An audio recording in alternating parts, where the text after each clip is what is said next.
I hear we're up in New Hampshire, which is great. Last time that one got taken away from us with people that just came in with buses all over the place. They had buses coming up from Massachusetts. You have the rhino governor. You know the rhino governor of Massachusetts, right? Baker. He's a rhino, but I guess he does whatever he can to get elected. The Democrat Party is now run by socialists and Marxists who want to destroy our laws, our values, and want to destroy your way of life. So that's a fairly typical appearance by Donald Trump recently. Casual assertions that the Democrats have stolen elections. He's also throwing in there that one of the Republicans he doesn't like steals elections too. It's hard to know exactly how he does simultaneously both of those things in the same elections. Democrats where they're needed, Republicans where they're needed. But in any event, he is obviously sticking to this victimhood narrative. Now, the interesting thing is, according to a new RNC draft report, they're ready to move on from this stuff, even if Donald Trump is not. So they've looked into what exactly happened in the midterms, some of the things that might have led to their candidates underperforming expectations. And they say, we're gonna go through quite a bit of this, the Republican candidates in 2022 who delivered results and had a vision for the future did much, much better than those stuck in the past and rehashing old grievances. Now, you are going to be shocked to find out that they don't mention Trump specifically in this, although they're obviously talking about Donald Trump on the one hand and the candidates that he brought into the race on the other, many of whom did cling preemptively and after the fact to versions of the big lie. They go on to say, America has always been a nation focused on the future. The American people want to move forward and rarely, if ever, are concerned about what happened in the past. The balance of survey data makes it clear that voters are done with the 2020 and 2022 elections. They have no patience for endless conversations relitigating previous elections from Democrats and Republicans. Those who don't heed that lesson from 2022 will be more likely to lose in 2024 and successive cycles. And by the way, it's not like they're totally running from all of this. They still want to win, even if that involves rigging the vote in a variety of different ways, suppressing the vote, I should say. In their report, they talk about how they need election integrity. And if you've been paying attention to American politics for a while, you know exactly what that means and what it doesn't.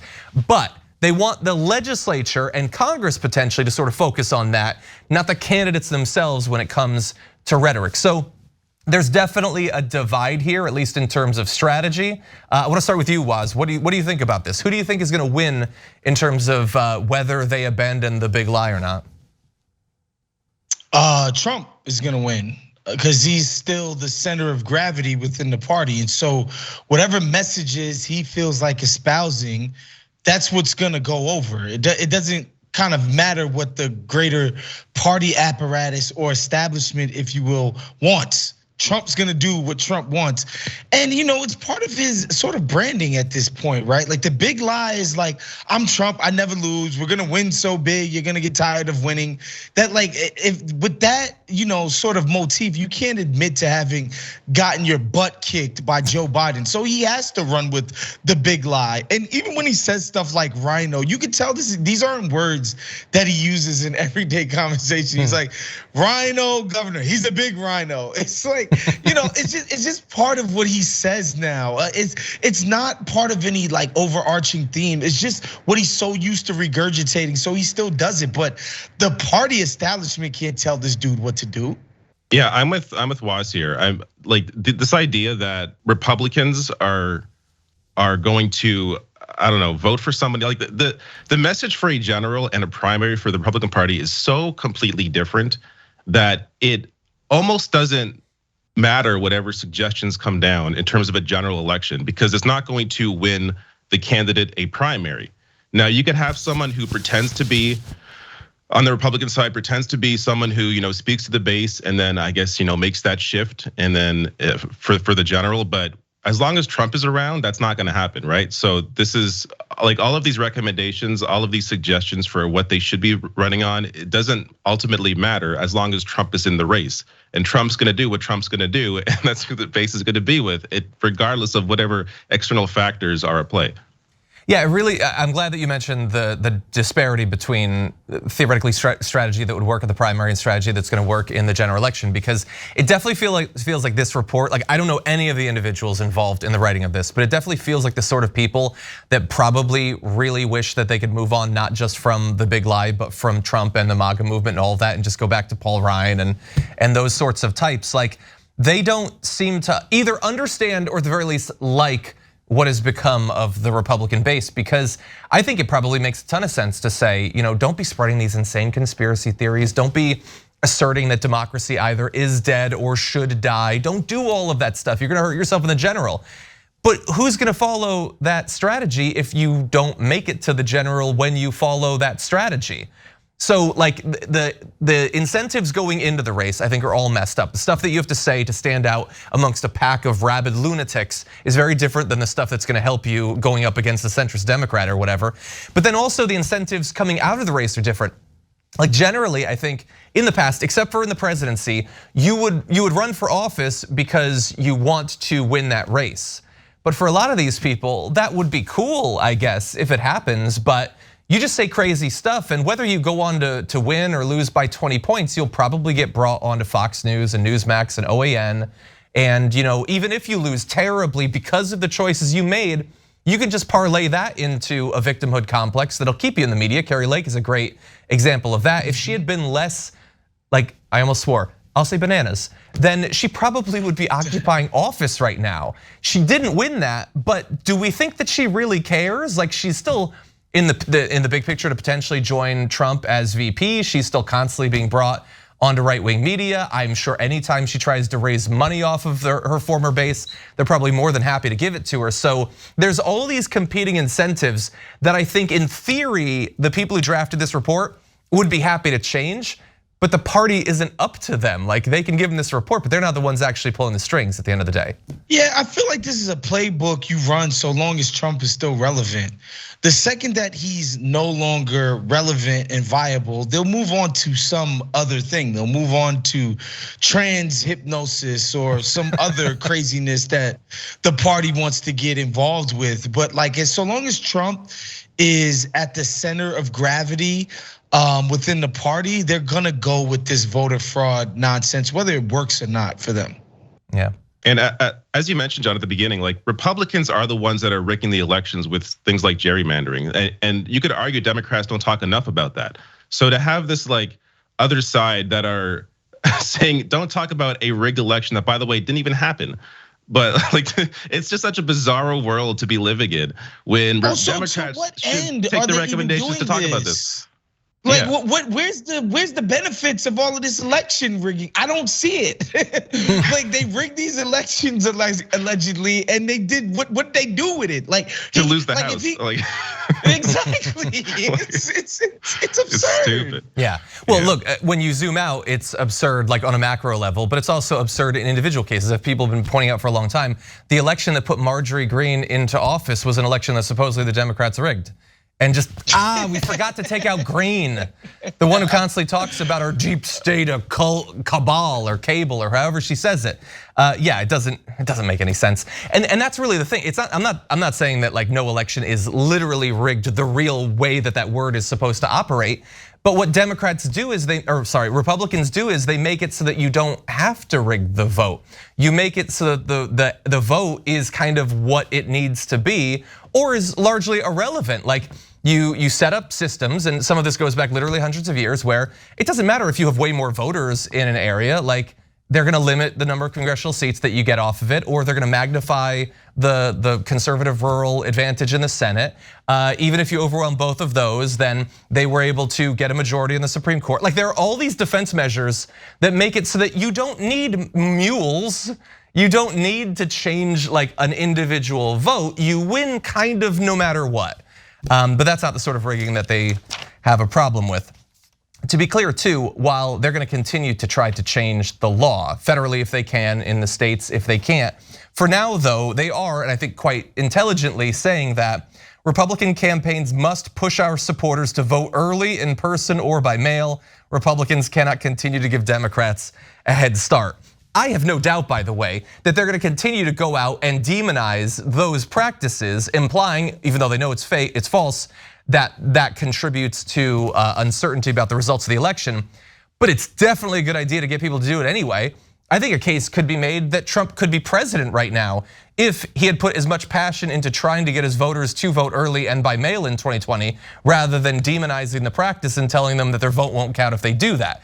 Some of the states where he won, the margin was so narrow that I feel like that could have easily been swapped by a different strategy on that sort of vote. So I think it's probably safe to say that they'll change in terms of their recommendations. What do you guys think? That's a lesson they learned immediately after, I think it was both 2020 and the midterms. Because on Fox News, like the next day, you had Laura Ingraham of all people being like, hey, maybe we should stop demonizing early voting. Because like, this is, how do you win elections if you act like this is a very rigged process the entire time, unless you vote on voting day.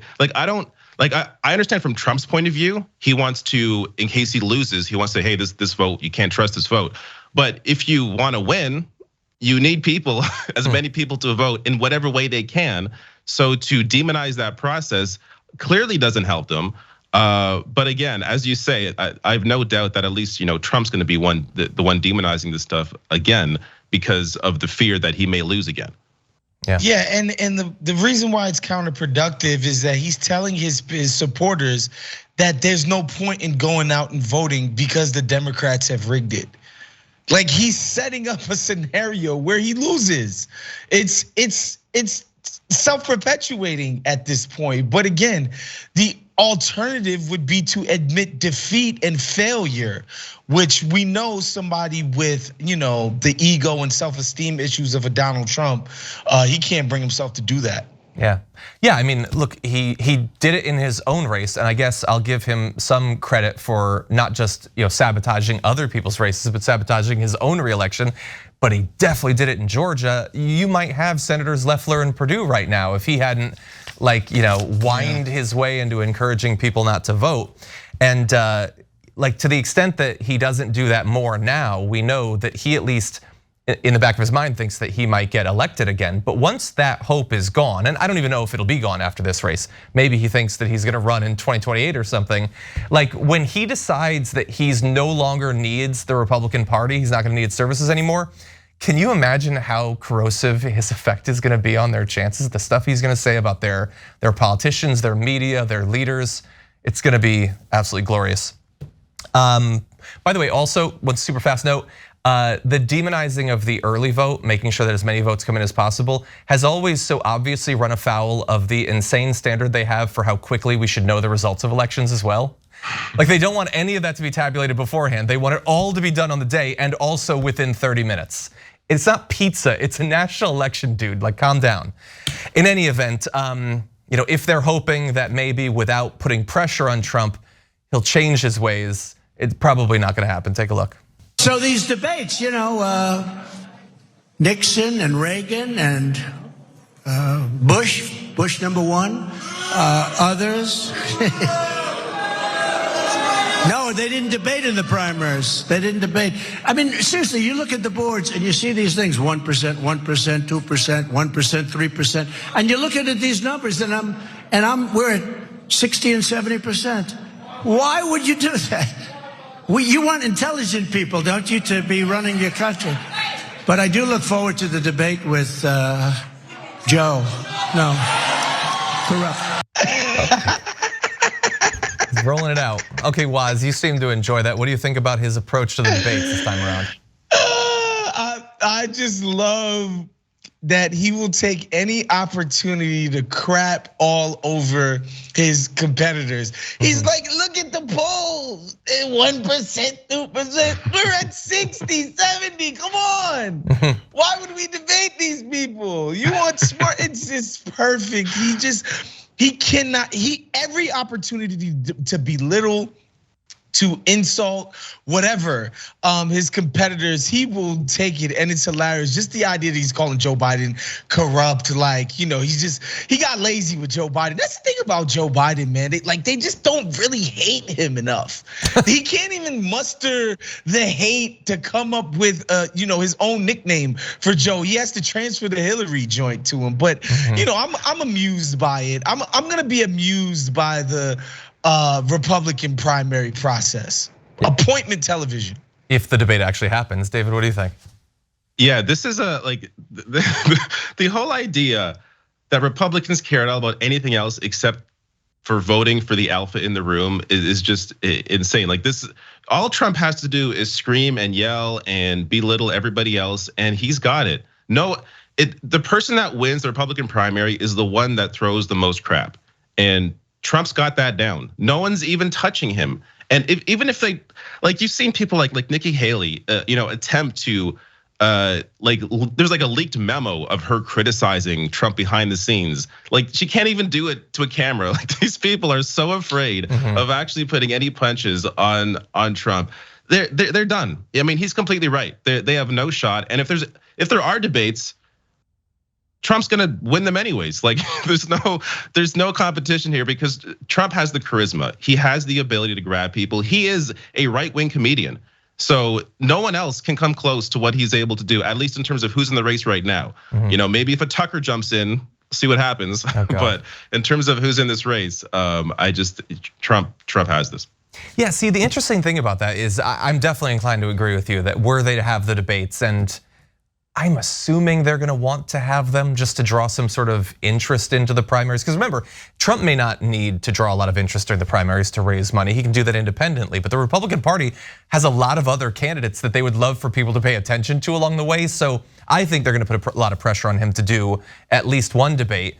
But like, he probably would like wipe the floor with Nikki Haley and Scott and all of that. And yet, when you get to the general election, it's not like he rocks everyone in those debates. I think in general, like, people can go look back at polls afterward, but he generally didn't do that well against Hillary Clinton or against Joe Biden, despite his willingness to, insult and all that. And in terms of the alpha thing, I totally agree. And also, the critique I'm about to make will be totally irrelevant to every conservative.